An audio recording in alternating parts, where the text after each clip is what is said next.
হ্যাঁ দেই না দিই, টাকাটা গুনেন কয় টাকা নেয়?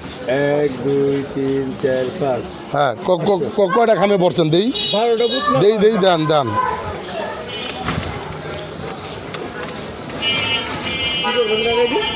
বিসমিল্লাহির রহমানির রহিম।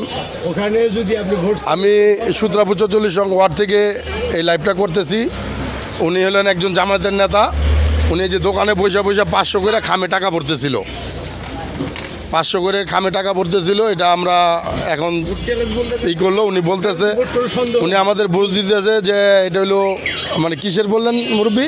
যদি কোনো ভোট সন্দেহ হয় তাহলে ওটা ভোট চ্যালেঞ্জ করা যাবে। 100 টাকা সরকারে জমা দিতে হবে, হ্যাঁ জমা দিয়ে তারপর চ্যালেঞ্জ করা যাবে এটা কি শুধু জামায়াতের জন্য? সবার জন্য, এটা সবার জন্য? সরকারি আইনে আছে। তাহলে 100 টাকা হলে আপনি 500 করে কেন পড়ছেন? এরপর যদি আরো জমা মানে চ্যালেঞ্জ করতে হয় সেজন্য সেই জন্যই আর কি। আর কিছু না। সেজন্য পড়ছেন। আচ্ছা, এই যে ওনার বক্তব্যটা আপনারা শুনলেন,